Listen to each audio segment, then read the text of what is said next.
shark has pretty teeth, dear, and he shows them pearly white. Just a jackknife has MacHeath, dear, and he keeps it way out of sight. When the shark bites with his teeth, dear, scarlet billows, they start to spread. Fancy white gloves, though, has MacHeath, dear, and there's never one trace of red. On the sidewalk one Sunday morning lies a body oozing life. Somebody sneaking round the corner. Could that someone perhaps smack the knife from a tugboat on the river going slow? A cement bag, it is dropping down. Hey, the cement is just for the weight, dear. You can make a large bet that MacHeath's back in town. My man Louis Miller, he split the scene, babe, after drawing out all the bread from his stash. Now MacHeath spends just like a drunken sailor. Do you know that our boy did something right? Hey, old Satchmo, Louis Armstrong, Bobby Darin, they did this song nice. Lady Ella too. They all sang it with so much feeling. That old Blue Eyes, he ain't gonna do nothing new. But with this big band rocking behind me, swinging hard jack, I know I can't lose. When I tell you all about Mac the Knife, dear, it's an offer you can never refuse. We got George Benson, Newman Foster, we got the Brecker Brothers, Hampton bringing up the rear. All these bad cats, they're in this band now, with the greatest sound you will ever hear. Suki Tawdry, Jenny Diver, Polly Peachum, old Lulu Brown. Hey, the line forms here on the right here. Now that MacHeath, I mean MacHeath, babe, I mean he's much better than old Leroy Brown. You better lock your door and call the law, because MacHeath, that fun, he's back in town.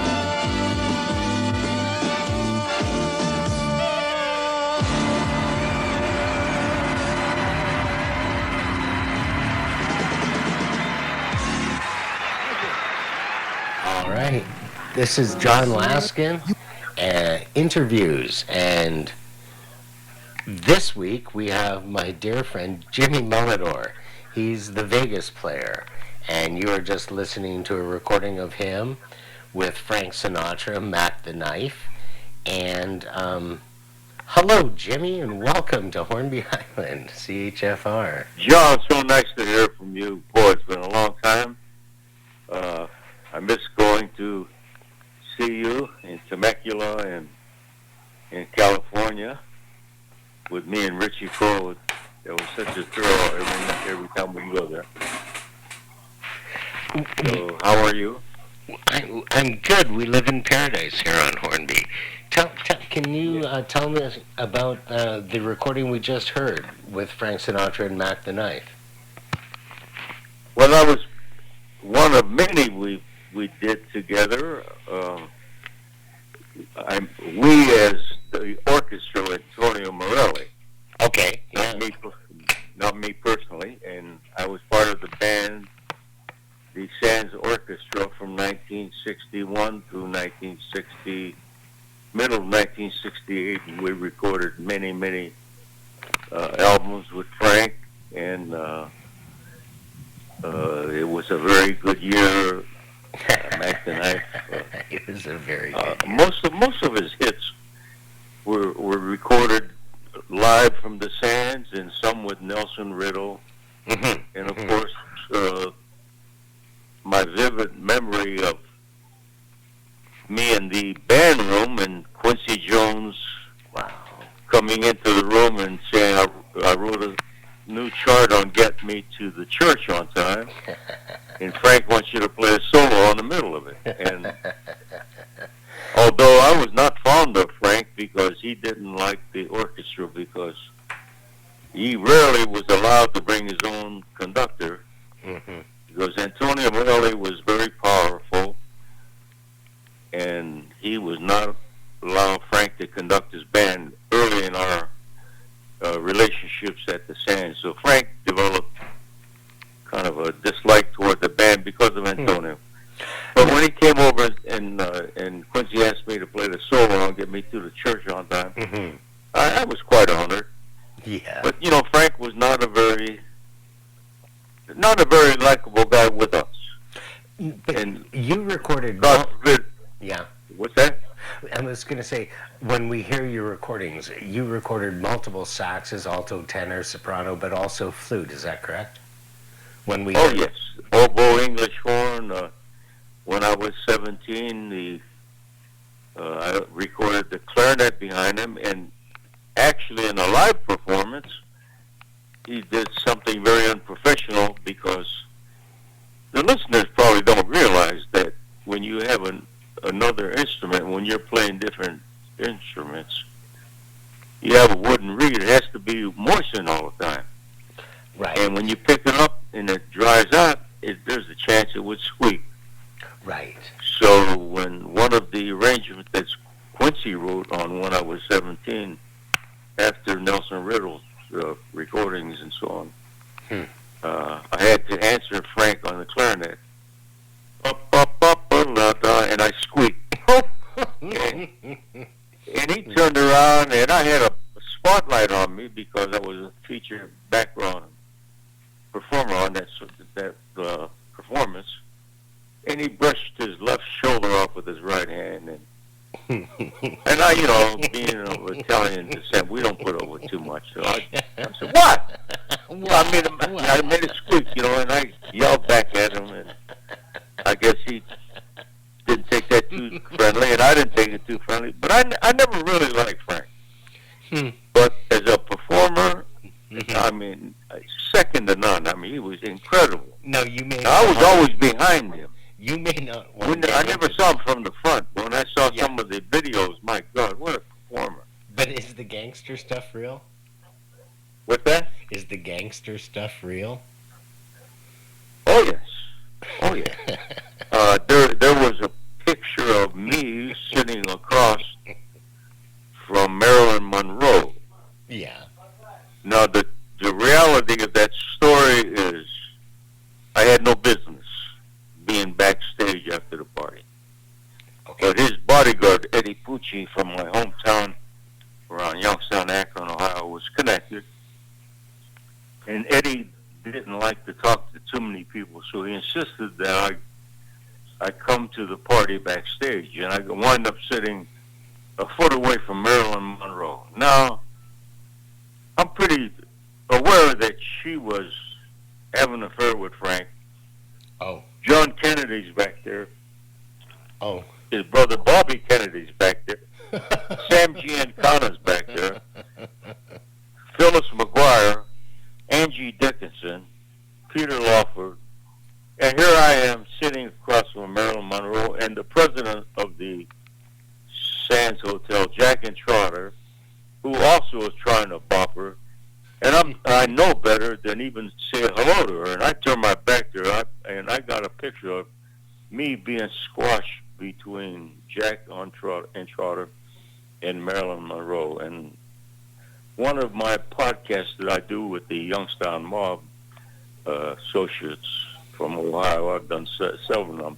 They have that picture, and you can see my face between the three of them. But yes, that mob association is very real, very real. Listen, Jimmy, how did you get your start in music? Oh, I guess it was my dad with the idea to keep me out of the mafia. I grew up right next door to the most powerful mafia family in Ohio, the Naples family. Wow. And my dad saw that I was getting really tight, similar to the Bronx Tale with Chaz Palminteri and Robert De Niro movie. And he went out and bought me a saxophone I was at the age of 8. Took him 6 years to pay off $386 for that saxophone. Wow.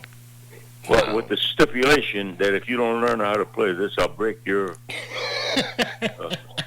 effing arm.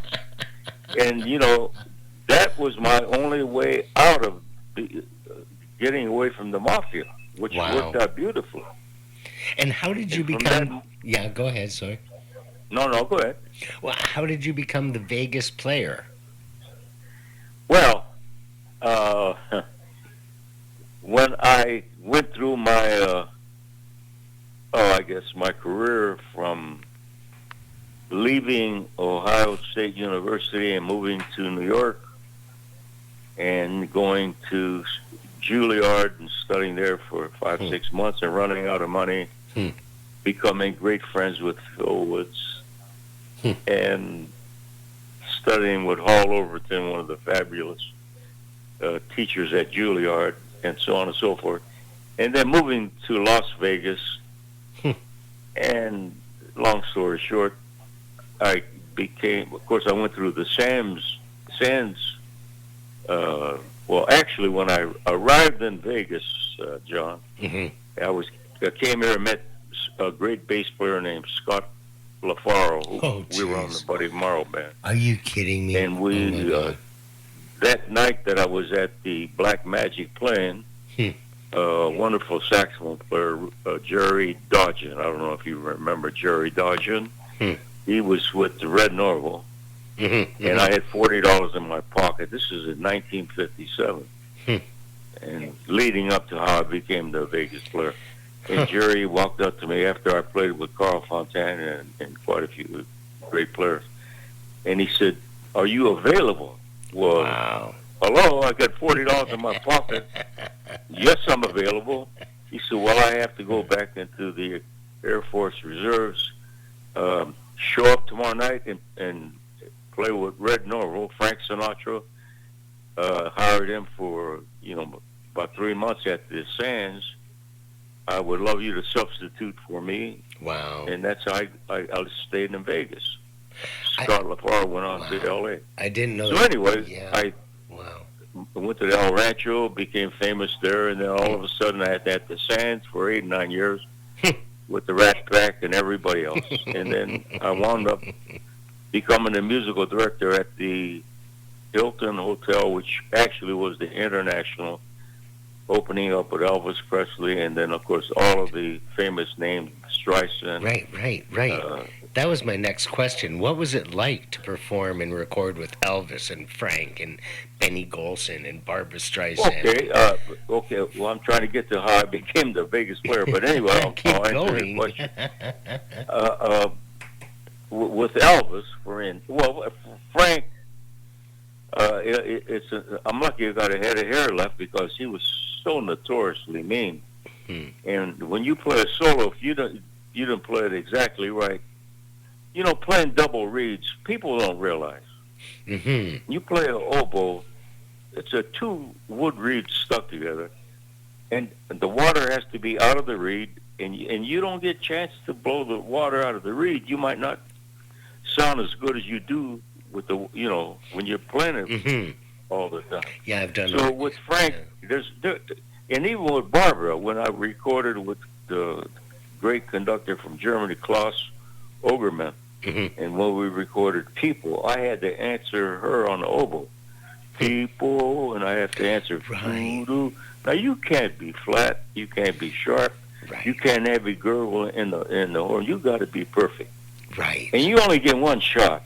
Right. You don't get a chance to go over it when you're doing these kind of things, when they record live, So all of that pressure, recording those things, and of course with Elvis, we did that famous song, became a hit record called The American Trilogy. Yes. We're going to play that later. Yes. And Elvis came to me, about a week before we did it. He says, I have a song that I want to do. It's Dixie.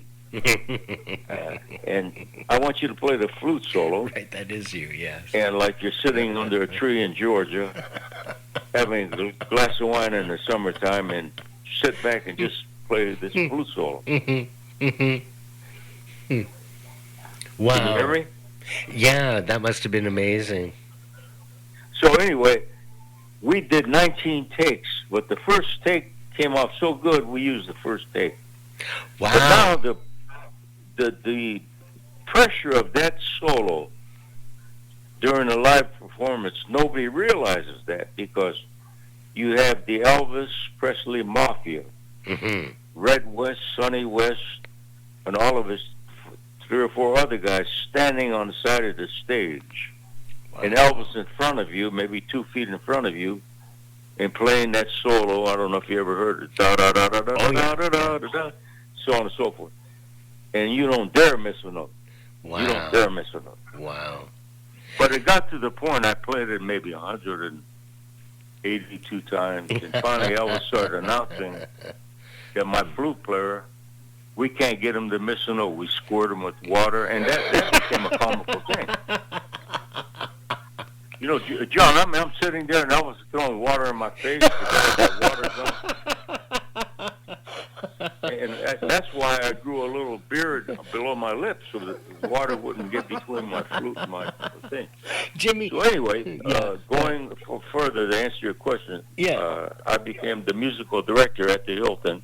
Right. We opened up in February of 1969. Wow. And I was the band leader, and Joe Gershel was the conductor. And every time they would go on the road, Elvis come back, he says, why is it nobody can play that flute solo without cracking? I said, well, that's that high, flute is a very difficult instrument to play.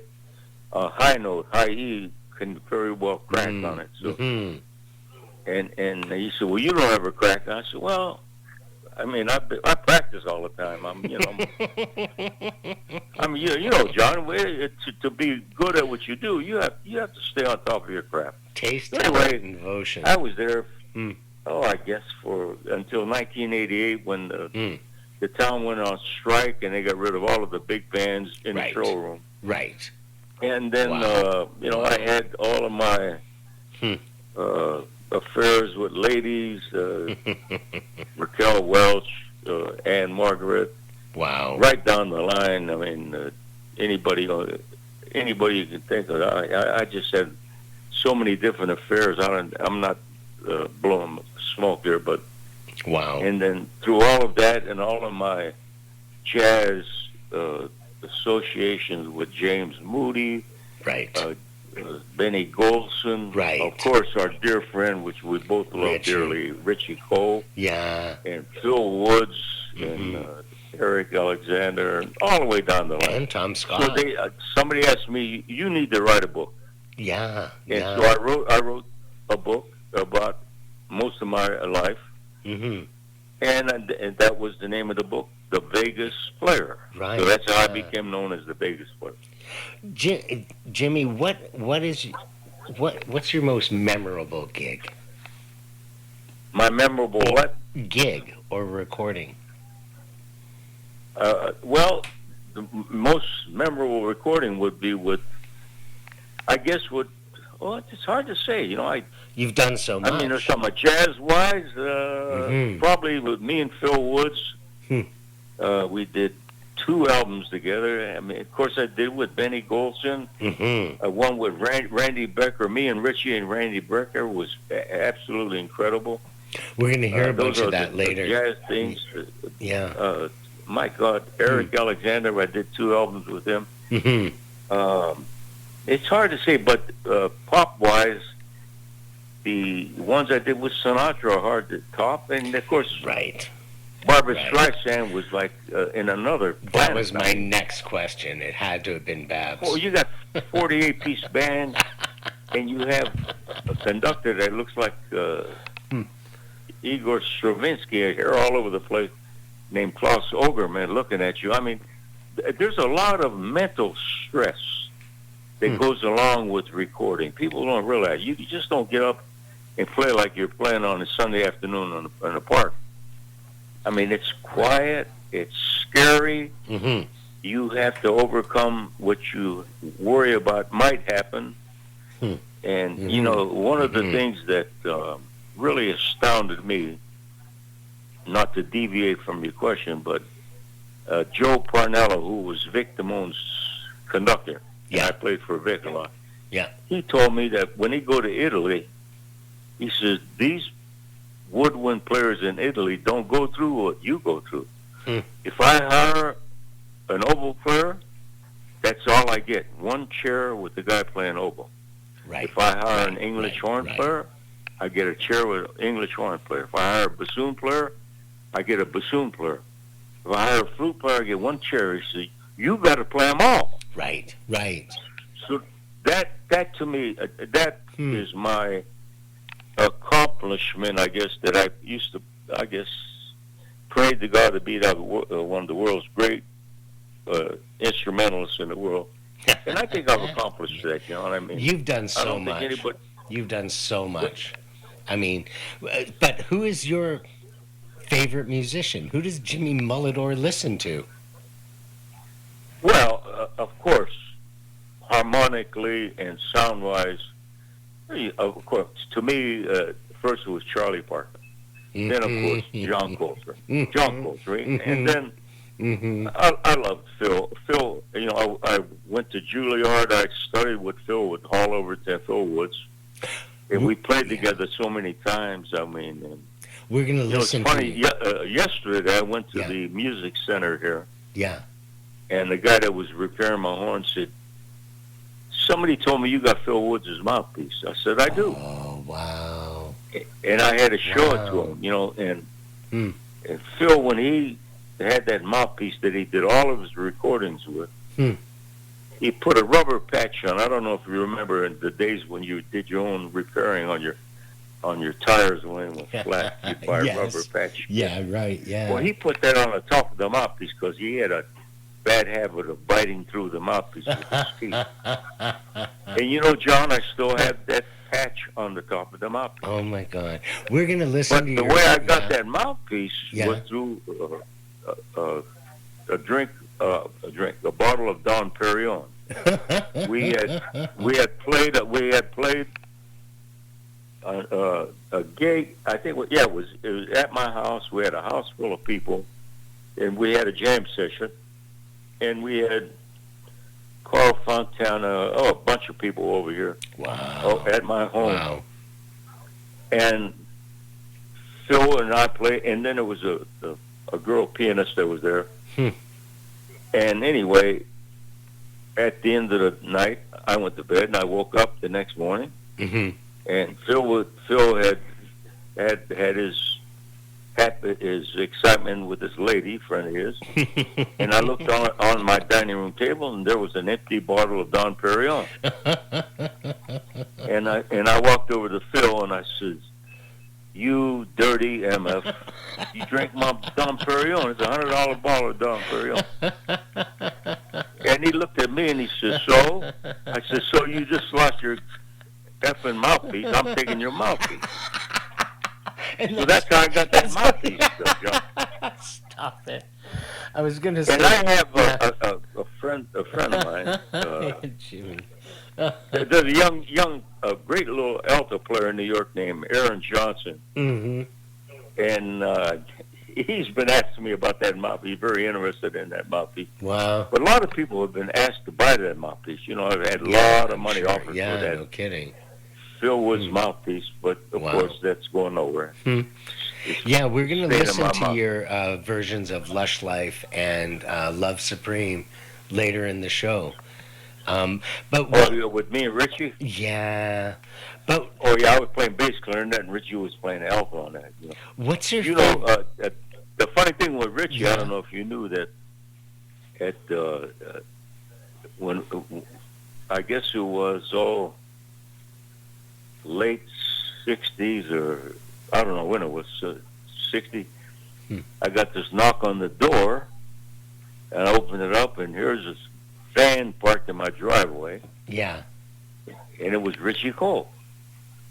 And he said, "Hey, man," I knew who he was, but I mean, I never met him personally. And he says, "Phil Woods sent me."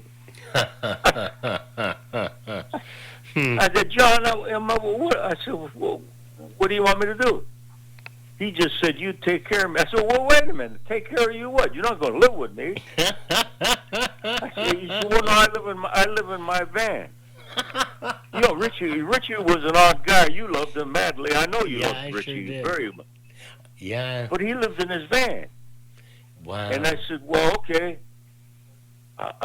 Whatever gigs I get, you want me to?" I said, "Because of Phil, yeah." And it turned out to be a great, like a big brother and a younger brother. Wow. And I worked for maybe 25, 30 years. I got Richie so many gigs you can't believe. Well, I do. And that's what we're going to listen to. You, Richie, Tom Scott, Theo Saunders, Dick Berk, and Marshal Hawkins. I mean, Jesus. Marshal Hawkins played with Roberta Flack, Miles Davis. Dick Berk told me he got his start Monterey Jazz Festival with Billie Holiday when he was 15 years old. He played with everybody. Yeah. And Theo Saunders, my God, this concert is great. And we have time for one story. Jimmy, share with us a story from your life. We got a couple of minutes. What story of what? You tell me, my friend. You've got so many. What stands out? I'm losing you. You keep going in and out. I'm saying, give us a story that stands out in your career. Well, it had nothing to do with jazz. I guess it would be my relationship with Anne Margaret. Wow. Now, people say, how did that occur? Well, you know, John, you know me. I do have a macho Italian personality. Mm-hmm. And, you know, it carried me a long way being a band leader. Mm-hmm. And if you don't know me, I mean, I could come out very mean. So anyway, long story short, Olivia Newton-John is getting ready to rehearse, and I'm rehearsing her, and one of my cello players is hitting a B flat instead of a B natural, and Margaret's standing next to the piano getting ready to do her portion. And I yelled at the cello player. I said, "You know, if you hit a B natural, it would really knock you on your ass." I said, "Hit a B natural instead of B flat at bar 78 or something." And Margaret looks over at me. She said, "Why are you so mean to your players?" I said, "Anybody talking to you?" Now, I had been so tight with Baron Hilton and Henry Lewin, the bosses of the Hilton. You couldn't get me out of there with a cannon. I mean, that's how tight I was in it. They thought the world of me. Mm-hmm. So I knew that no matter what I said, I don't care who it was, I would never get fired. So I said, "What? Mind your own business. Stay there." And I'm talking to Anne Margaret. You know, Anne Margaret is Anne Margaret. You know, not no flunky. And anyway, long story short, she gets up and sings "Stand by Your Man." Stand by your man, so on and so forth. And after that version, she looks at me, she says, "You think that's going to be okay, or should we do more?" I said, you know, your vibrato, I can do push-ups on your vibrato so goddamn slow. Stand by your man. She said, well, what am I going to do with it? I said, you know what? After rehearsal, come down to my dressing room. I'll show you how to get a little faster vibrato. Well, coming down to my dressing room was the end of her, because her and I had a 6-year relationship after that. 20 minutes later, after she came to my room, we were going at it, and that was the end of her and I. I mean, that was the beginning of our relationship for 6 years. Wow. So I guess that's there you go. Jimmy, it has been such a pleasure talking with you. And now we're going to flash back to the Temecula Valley International Jazz Festival with you, Richie Cole, Tom Scott, Theo Saunders, Dick Berk, and Marshal Hawkins. And thank you. Thank you for your time and sharing with us. John, my pleasure, and say a prayer for Richie. God bless him.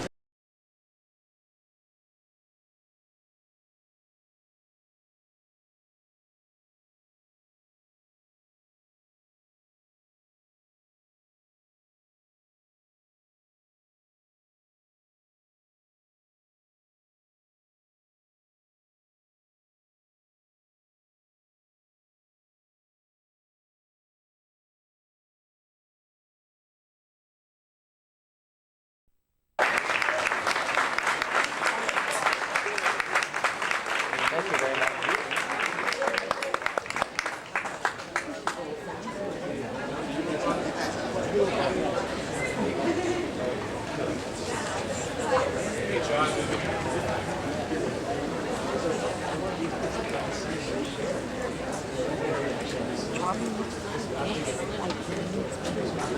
Thank you, ladies and gentlemen. Jon Laskin. Jamie, thank you for bringing us here. Let's have a nice round of applause for Jon. Where are you, Jon? Jon is like Clark Rains, the invisible man. You can never find him. Hey, there you are. And a very famous quote from Jon. He says, "Don't worry about the wind. This happens every night. No problem with the wind." And in my town, over here, we're still waiting for the wind to stop, Jon. Thank you. Anyway, let's have a nice round of applause for the great Tom Scott, ladies and gentlemen. Yes. Richie Cole, my little brother here. Richie showed up at my door about 25 years ago, and he said, "Phil Wood sent me." And we've been friends ever since. And on drums, the great Dick Berk.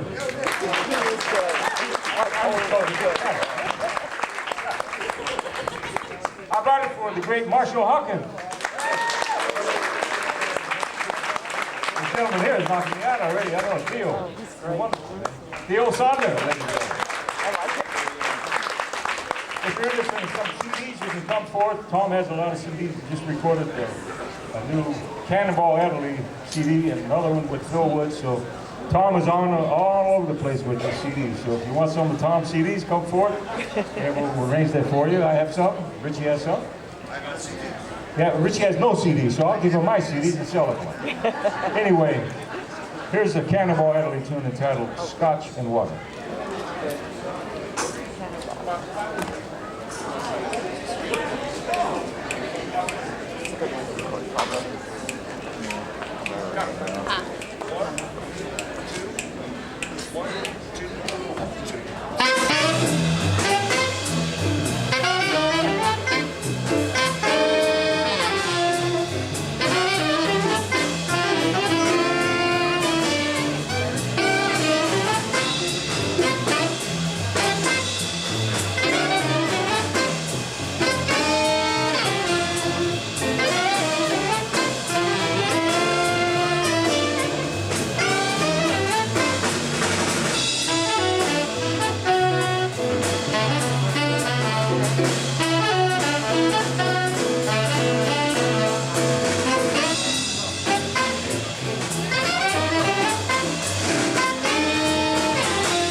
Richie Cole, ladies and gentlemen.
my brother.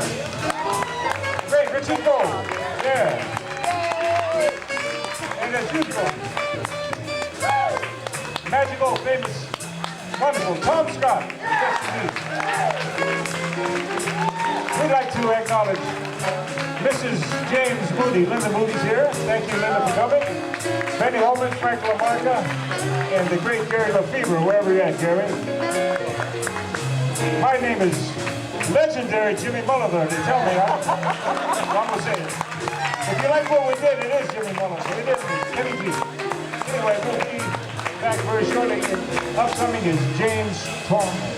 Thank you.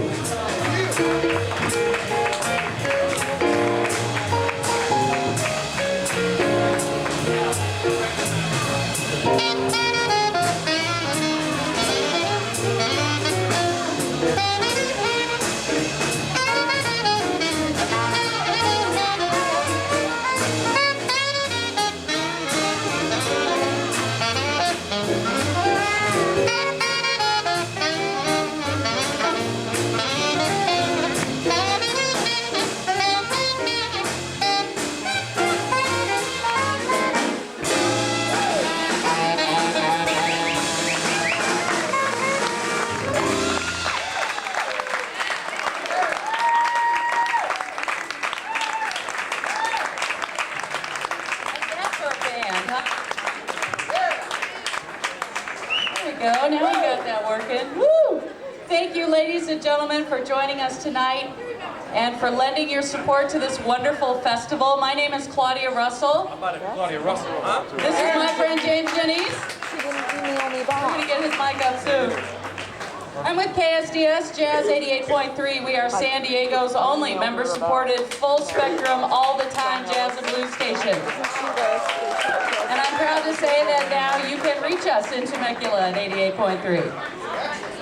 And if you're in one of those neighborhoods in Temecula where you can't, you can reach us at jazz88online.org. So you never have to be without straight-ahead great jazz programming. Just keep that in mind, wherever you are, right? 24 hours a day.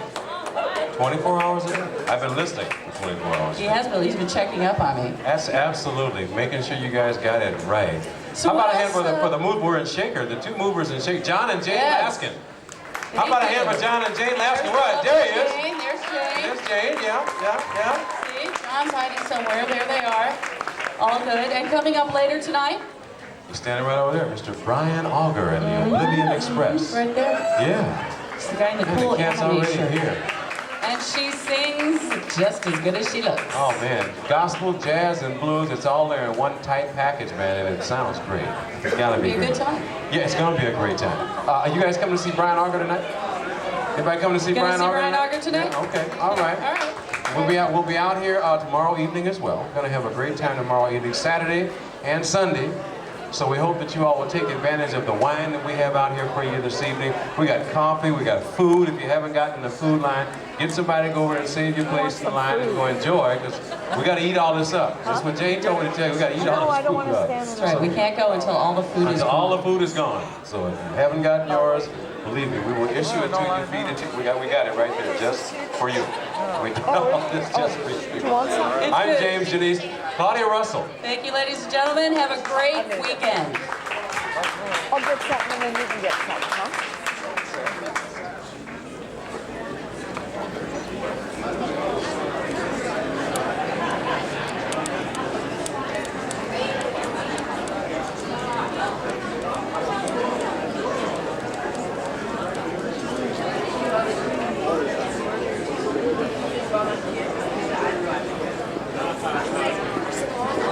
It's just around the back. Oh, really? See all those people there? Yeah. That's okay. I'm not waiting in line for anything. I'm still stuck. I got hungry. Stuff goes through me. So I just want some of those puffs, but I don't want to be. I mean, the people are waiting in line for other stuff. I just want some of those cream puffs. I should just go grab some of those cream puffs at the end.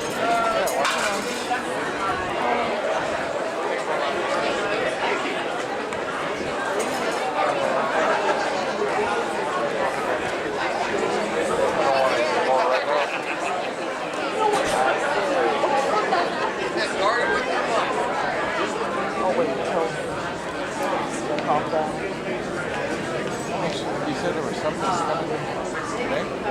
Yeah, they're going to do another set, I guess. Because Oh, well, I was wondering, but not that. yeah, they're playing again. Oh, turn the recorder off. Oh, yeah.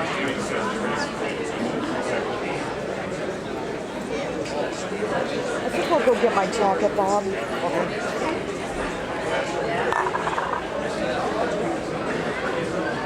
I'll be right back. Right.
Different religion. I'm pretty sure. I mean, I'm just looking at their faces and stuff.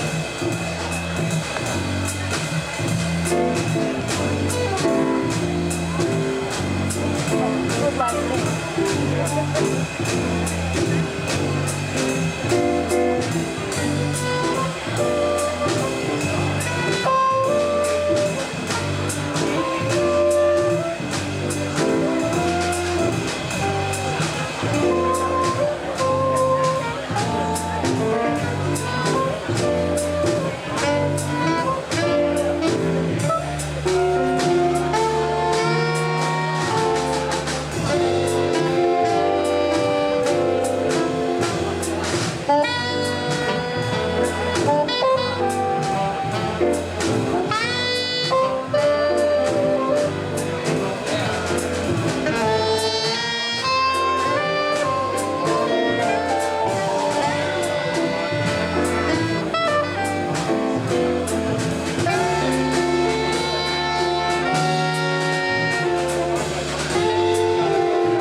Theo Saunders.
Thank you, ladies and gentlemen. Yes, indeed. We wish we had more time, but coming up is James Stormay. Appreciate you coming. How about a nice round of applause for my band here? Big Berk. Yes, from Las Vegas. The wonderful Marshal Hawkins up there. Yeah, Marshal. On keyboard. Great. Theo Saunders. Yeah.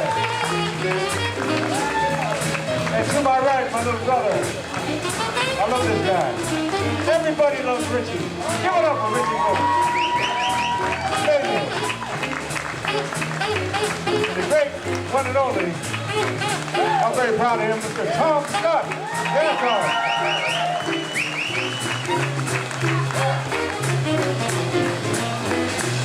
My name is Jimmy Mulidore. Thank you for coming.